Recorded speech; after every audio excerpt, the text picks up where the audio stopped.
Hi guys, in today's video we'll be talking about the curse of flight 191. Now you must be thinking like, what are you talking about? What is it about, right? Me too, I want to know too, so let's dive right into the video. But before that, please don't forget to subscribe to my channel and hit the like button if you like this video. So let's go straight into the video. On June 24th, 1972, flight 191 departed at 8:52 p.m. Eastern Standard Time. There were 18 passengers, 2 crew members, so a total of 20 people on flight. It was supposed to land at 11:17 p.m. Eastern Standard Time. The flight tries to touch down and initially it is successful, but however, as soon as the flight touches the ground, the pilot of flight 191 pushes the aircraft back into the air. So the pilot saw a vehicle on the runway, and to avoid collision, he pulls the aircraft back into the air. And those of you who don't know, it's called an aborted landing, and it's a thing. It happens. It's a thing. So what happens is, right when you think you're about to land, right, the flight goes up at a very steep angle at a really fast pace. As you're guessing, you need a lot of engine power, and this makes a lot of noise because the engine is at the max. You need a lot of power to push yourself back into the air with that much amount of speed.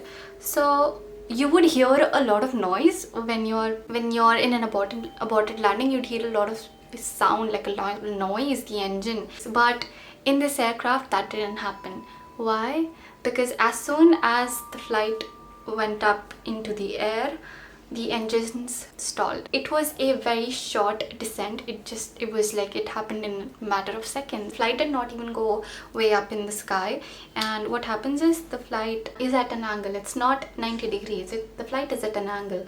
So it comes down, it hits the floor. First the back hits, and then the nose of the aircraft comes crashing down. And as you can imagine, it didn't end well. So 20 people on board, 5 people die, 15 are severely injured. The cockpit, as you can imagine, was completely, utterly destroyed So flight 190 took off like 15 minutes before flight 191 landed.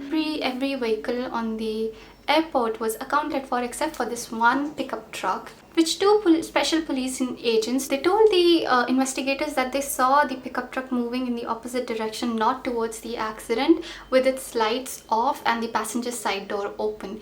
And they called out to the driver, but he did not reply. He didn't mind. He was like, sorry. And this pickup truck driver was later investigated, of course, but I guess his alibi checked out since he wasn't blamed or held accountable or anything for the accident. The official cause on the NTSB, which is the National Transportation Safety Board, is court. There was an unauthorized vehicle on the runway which caused the pilot to attempt to go around. There was a second investigation that happened 3 years later, and they absolutely disregarded all of the claims that the witnesses made, and that is because they couldn't find any proof. And now the official probable cause, ever since it has been changed, is the crew's reason for ejecting the landing is unknown. Moving ahead in time, now we come to 1979. On May 25th, 1979, in Chicago, Illinois, at 3:04 p.m. Central Standard Time, 271 people on board, 258 passengers and 13 crew members. If you've ever been on a flight, you know how it feels like when you're taking off, right? Initially everything is a little bit shaking. Initially it's a little bit noisy. Your flight is shaking like an old Nokia phone, and you're pushed back into the seat as soon as the flight pulls up in the air. But once it's in the air, everything calms down. You're feeling a little ticklish. You're still pushed back into the seat, but everything calms down. The vibration calms down, the noises calm down, everything is peaceful, right? But in this flight, that didn't happen. So even after in the air, the flight did not stop vibrating and making noises. And in 10 seconds after being launched into the air, the people in the flight start hearing some scary noises. So they hear scary noises such as metal scraping and tearing apart. What's weird is that there is no audio collected on the black box, and the last thing that is recorded on the black box is a very loud thumping noise, and then the first officer is saying damn right after, and that's where the recording ends. The sound that the black box recorded, the loud thump, was that of the left engine ripping off of the aircraft, and it was a catastrophic engine failure. And despite the engine being ripped apart, the flight was pretty stable and it was still climbing into the air. But however, the the pilots decided that we need to abort this takeoff, and they decided to turn around. But unfortunately, they turned towards their left side, and there is no engine on the left side. There is no pull on the left wing. All of this happened in like seconds, in under a minute, and the flight couldn't even reach the runway. It came crashing down. The aircraft came crashing down at the edge of the O'Hare airport and landed into a field. And the crash was so catastrophic that pieces of the aircraft flung into the air hundreds of feet away. The aircraft crashed into an aircraft hangar. As it continued along the road, there was a garage shop nearby, and the debris, went combusting through it, and it just absolutely kind of destroyed repair shop.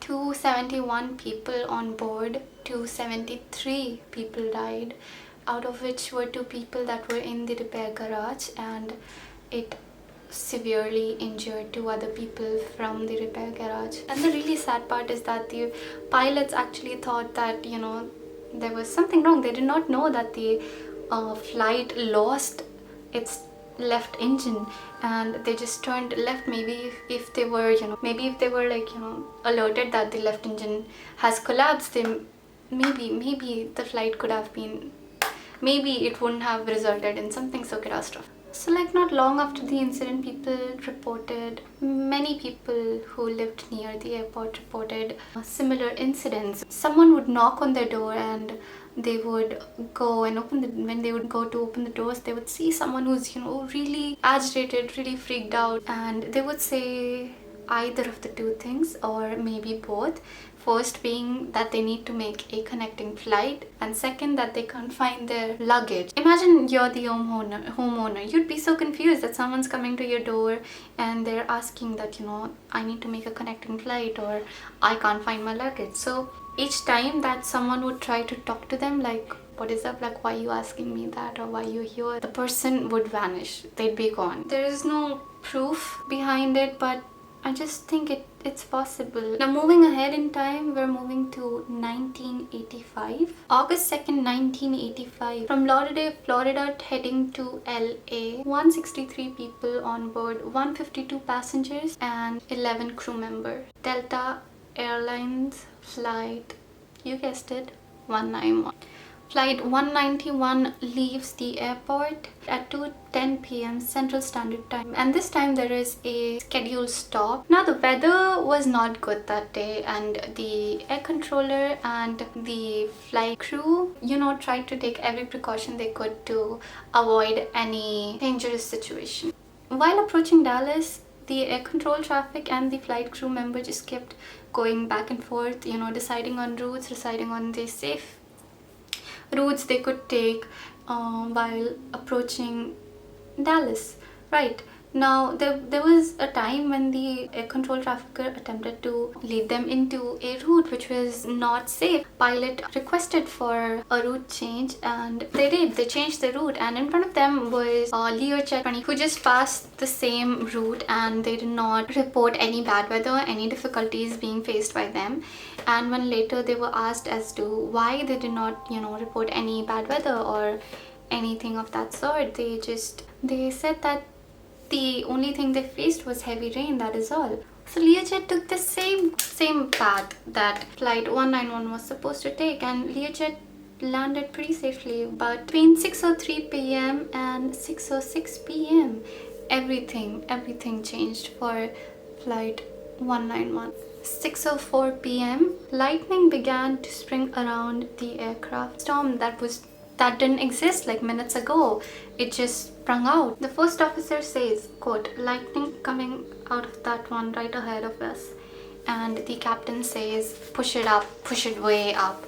So few seconds later, the engines were audible. Like I told you, it becomes noisy when you use the engines like that, On top of the engine's sound were the noise of the rain on the aircraft. After going through all of that, the captain says that's it. And 10 seconds later, he says, hang on to the son of a bitch. The descent of the aircraft down was at a speed of 35 miles per hour, and the pilots tried to pull up and, you know, try to circle around, trying another attempt, and that did help, but only a little. It only helped, you know, reducing the speed by 6 miles or something. Plane landed in a cloud field just over a mile away from the runway.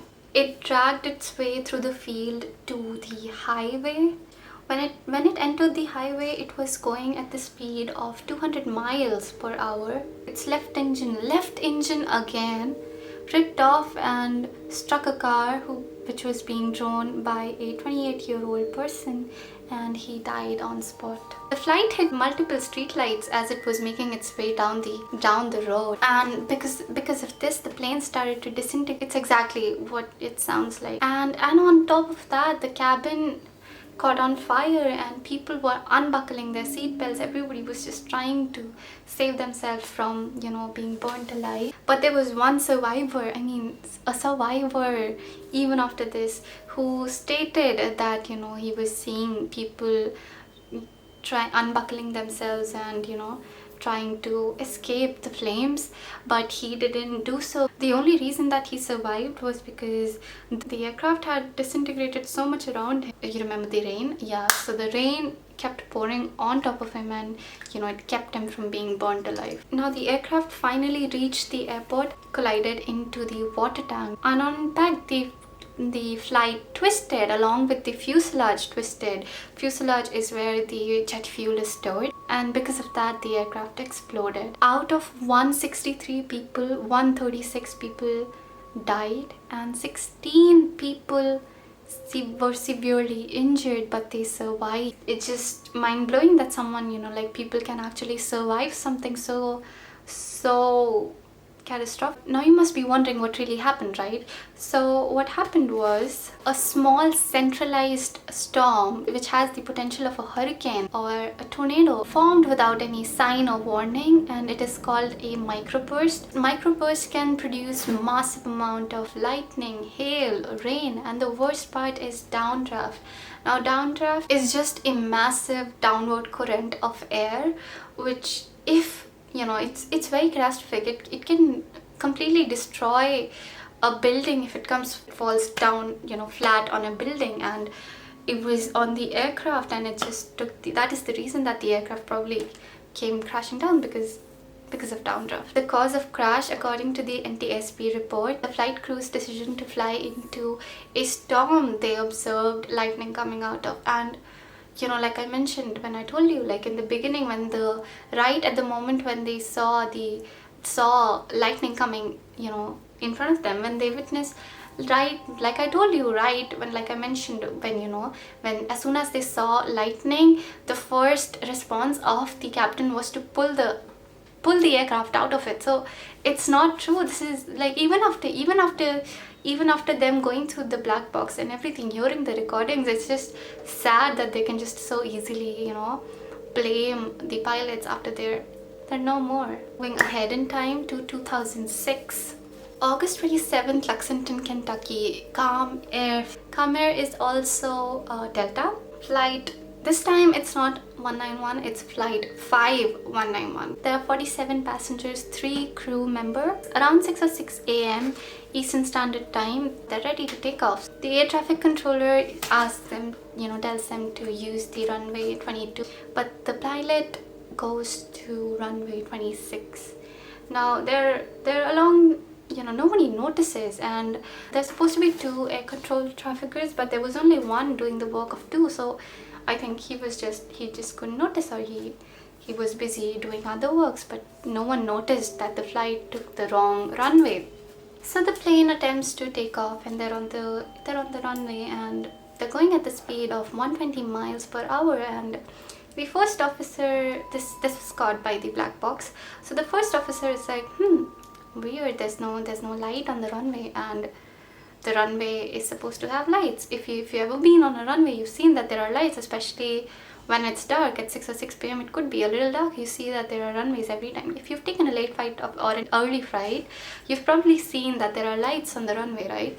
Even on the daytime there are lights, but you can especially see them when it's a little dark. So the first officer is like, it's weird, there's no light on the runway. When it's the end of the runway, there's no light over there. The captain notices that and he's like, yeah, like he notices that it's the end of the run. He's like, yeah.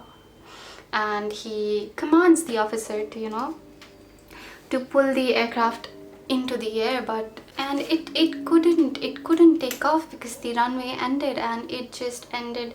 The flight ended up colliding into an earthen wall while it was going at 160 miles per hour.